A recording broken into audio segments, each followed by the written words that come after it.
అపూర్వ మీరెక్కడికి వెళ్తారు? భూమి నా కూతురు కాదు. నా కూతురు చచ్చిపోయింది అని శరత్చంద్ర అంటే, నాన్న అని భూమి ఏడుస్తూ ఉంటుంది. ఇంకోసారి నీ నోటితో నన్ను అలా పిలవకు. పగవాడిని ప్రేమించావు. తాళి కూడా కట్టించుకున్నావు. నేను నీతో ఇంకా మాట్లాడుతున్నాను. నిన్ను చంపటం లేదని అనుకోకు. నువ్వు ఇలాగే మాటిమాటికి వస్తూ ఉన్నావనుకో, ఈసారి నేను నిన్ను చంపకుండా నేనే చచ్చిపోతాను. మీ అమ్మ ఫోటో పక్కనే నా ఫోటో కూడా పెట్టి నువ్వు చాలా సంతోషంగా చూసుకుంటూ ఉండు. తండ్రి అన్న పదానికి కలంకం తీసుకురాకూడదనే నేను నిన్ను చంపటం లేదు. ముందు వెళ్ళు అని శరత్చంద్ర తిడుతూ ఉండటంతో, వెళ్తాను నాన్న వెళ్తాను, ఇంకెప్పుడు మీ ఇంటికి రాను అని భూమి ఏడుస్తూ వెళ్తూ ఉంటుంది.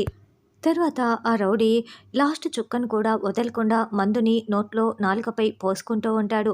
ఒక్క చుక్క కూడా వదలవా? ఏం కక్కుర్తిరా అని రత్నం అంటే, ఏయ్ నాకిప్పుడు మందు కావాలి, వెళ్ళి తీసుకురావే అని రౌడీ అంటాడు. రే ఏంట్రా, నేను నీకు మందు తీసుకురావటం ఏంటి? నువ్వు చూడు నా చేతిలో ఎలా ఓడిపోయావో, ఒక ఆడదాని ప్రాణాలు కూడా తీయలేకపోయావు. నువ్వేం మనిషివిరా, నువ్వేం మొగాడివిరా అని రత్నం వాడిని తిడుతూ ఉంటుంది. ఏయ్ ఇప్పుడే నేను నిన్ను చంపి నా మగతనం ఏంటో నిరూపించుకుంటాను. ఒక్క ఏమరపాటు వల్ల అది నా చేతిలో తప్పించుకుంది అని చేతిలో ఉన్న మందు సీసాని సగానికి పగలగొట్టి ఆ గాజు ముక్కని రత్నం గొంతుపై పెట్టేస్తాడు. ఇప్పుడు చూడవే, నిన్ను చంపి నేను నీ మొగుడిని అనిపించుకుంటాను అని చెప్తూ ఉంటే, వెంటనే రత్నం వాడిని తోసేసి పరుగులు పెట్టి పారిపోతూ ఉంటుంది. ఆగవే అంటూ వాడు రత్నంని వెంట పడుతూ ఉంటాడు. అప్పుడే భూమి ఒక కెమెరా షాప్ దగ్గరికి వచ్చి, అన్న ఈ కెమెరా పనిచేయట్లేదు, ఏమైందో కాస్త చూడన్నా అని చూపిస్తూ ఉంటుంది.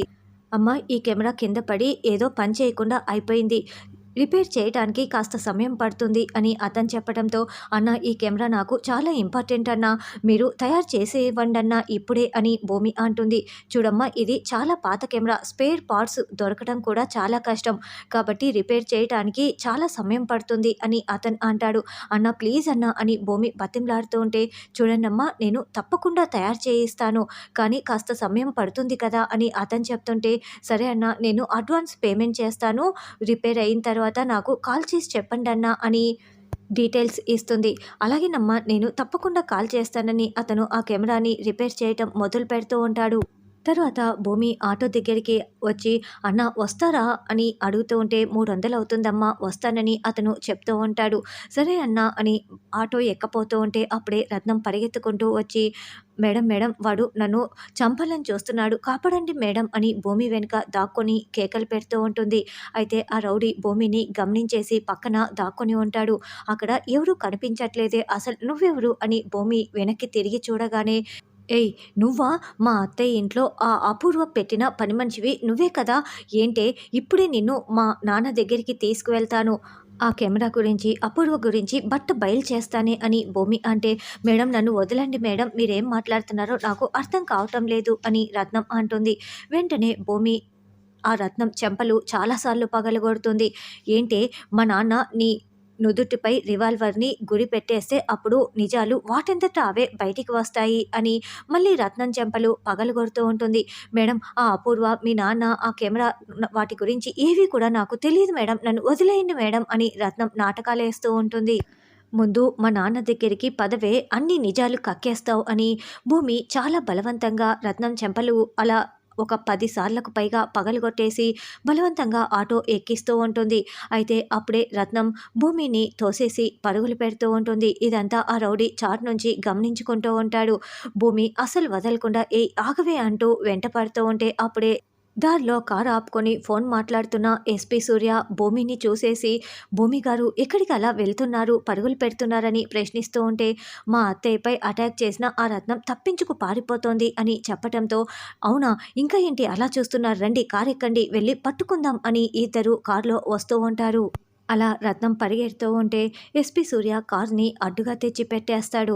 దాంతో రత్నం అలాగే షాకింగ్గా టెన్షన్ పడుతూ చూస్తూ ఉంటుంది. వెంటనే సూర్య భూమి ఇద్దరు రత్నం ఎదురుగా నిలబడి, సూర్య వెంటనే రివాల్వర్ని గురి పెట్టేస్తాడు. ఎక్కడికి పారిపోతారు క్రిమినల్ మేడం, మీరు ఎక్కడికి తప్పించుకోలేరు అని చెంపదెబ్బ కొట్టబోతూ ఒక్క క్షణం ఆగిపోయి, నిన్ను నేను కొట్టడం కాదు, మా లేడీ కానిస్టేబుల్ల చేత నిన్ను బాగా కొట్టిస్తాను, నిజం బయట పెట్టిస్తాను, రండి మేడం రండి అని భూమి గారు నేను తీసుకువెళ్తున్నానని ఎస్పీ సూర్య రత్నంని కారులో ఎక్కించుకొని వెళ్తాడు. తర్వాత గగన్, ఇందు, పూరి, శివ, శారదను తీసుకొని ఇంటికి వస్తారు. అన్నయ్య, పెద్దమ్మ ఇలా ప్రాణాపాయం నుండి బయటపడి ఇంటికి వచ్చింది కదా! దిష్టి తీసి లోపలికి తీసుకువెళ్దామన్నయ్య, నేను రెడీ చేస్తాను అని ఇందు చెప్తుంటే, అవసరం లేదు అంటూ భూమి గుమ్మడికాయ పట్టుకొని అక్కడికి వస్తుంది.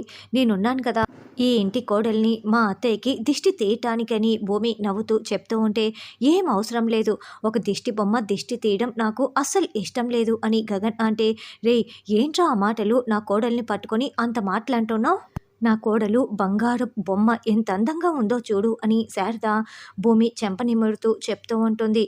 అమ్మ, నువ్వు మరీ తనని వెనకేసుకురాకు, ఈ మధ్య దిష్టి బొమ్మలు ఇలాగే ఉంటున్నాయి అని గగన్ అంటుంటే, భూమి చిరుకోపంగా బుంగమూతి పెట్టి చూస్తూ ఉంటుంది.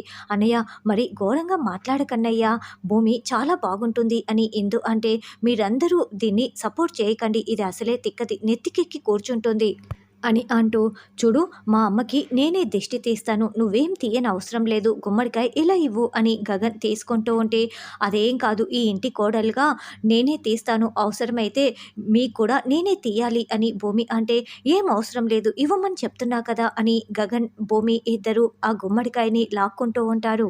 అయ్యో గగన్ అని శారద నీరసిస్తూ ఉంటుంది. అన్నయ్య, మీరిద్దరూ అలా పోట్లాడుకుంటుంటే చూడడానికి ముచ్చటగానే ఉంది, కానీ మీరేమీ చిన్నపిల్లలు కాదు కదా, అత్తయ్య ముందే నీరసంగా ఉన్నారు, నేను అని పోటీ పడకుండా ఇద్దరూ కలిసి దిష్టి తీయండి అని ఇందు అనడంతో, అవును ఇందు ఆలోచన చాలా బాగుంది, ఆ పని చేయండి, ఇద్దరూ కలిపి తీయండి అని శారద చెప్తుంది. ఇక దాంతో గగన్, భూమి ఇద్దరు రాజీ పడిపోయి ఇద్దరూ కలిపి శారదకి దిష్టి తీస్తారు. ఇది వెళ్ళి బయట కొట్టేసి రండి అని, అత్తయ్య లోపలికి రండి అని భూమి శారదని లోపలికి తీసుకువస్తూ ఉంటుంది. శారదని బెడ్పై కూర్చోపెట్టి, అత్తయ్య మీరు ఫుల్ బెడ్ రెస్ట్లో ఉండాలని డాక్టర్ గారు చెప్పారు కదా వదిన, మీరు పెద్దమ్మని చాలా జాగ్రత్తగా చూసుకోండి అని ఇందు భూమికి చెప్తూ ఉంటే, అలాగేనని భూమి అంటుంది. ఏం అవసరం లేదు, కొడుకుగా నేనున్నాను కదా, నేనే చూసుకుంటాను అని గగన్ అంటే, లేదు కోడలుగా నేనే చూసుకుంటాను అని భూమి అంటుంది. మళ్ళీ నేను అంటూ ఇద్దరు గొడవ పడుతూ ఉంటారు. అబ్బా ఆపండి, మీ టామ్ అండ్ జెర్రీ గొడవ బాగానే ఉంది, కానీ అలా పోట్లాడుకోకండి, ఇద్దరూ కలిపి బాగా చూసుకోండి అని ఇందు చెప్తుంది. అన్నయ్య, ఎప్పుడూ గొడవ పడకుండా ఇద్దరు కలిపి బాగా చూసుకోండి, పెద్దమ్మ వంశీ వచ్చే టైం అయింది, నేను వెళ్తున్నానని ఇందు బయలుదేరి వెళ్తుంది. అమ్మ, మెడిసిన్స్ కార్లో మర్చిపోయాను, తీసుకువస్తానని గగన్ వెళ్తాడు. అందరూ అక్కడి నుంచి వెళ్ళగానే, అమ్మ భూమి నీతో మాట్లాడాలి, ఆ కెమెరా సంగతి ఏమైంది అని శారద అడగటంతో, ఆ అపూర్వ గోరింటాకు ఆ కెమెరాను తీసుకోవటానికి ఇంటికి వచ్చారత్తయ్య, సమయానికి నేను వచ్చాను, ఆ కెమెరాను తీసుకొని మా నాన్న దగ్గరికి వెళ్ళాను, అది పని చేయలేదు, రిపేర్కి ఇచ్చి వచ్చాను అని జరిగిన విషయం మొత్తం కూడా భూమి చెప్తుంది. సరేలే అమ్మ, ఇప్పుడు కాకపోయినా తర్వాతైనా ఆ కెమెరా పనిచేస్తుంది కదా, అంటే ఇంకా అపూర్వ టైం బాగుందన్నమాట అని శారద అంటుంది. అమ్మ భూమి, ఇప్పుడు ఇందు నన్ను చూడ్డానికి వచ్చినట్లే వాళ్ళ అత్త మామలు వచ్చి ఉంటారు, చెర్రీ కూడా వచ్చి ఉంటాడు, ఇంకా ఎవరైనా వచ్చారా అని శారద అడగడంతో, అత్తయ్య కేపీ మామయ్య వచ్చాడా లేదా అని సూటిగా అడిగేయచ్చు కదా, మామయ్య వచ్చాడు, మిమ్మల్ని ఆ పరిస్థితిలో చూసి చాలా బాధపడ్డారు, అప్పుడే గగన్ బాబు వచ్చి గెంటేశాడు అని జరిగిన విషయం మొత్తం చెప్పడంతో శారద ఏడుస్తూ బాధపడుతూ ఉంటుంది. అప్పుడే కేపీ దగ్గర నుంచి ఫోన్ కాల్ వస్తుంది.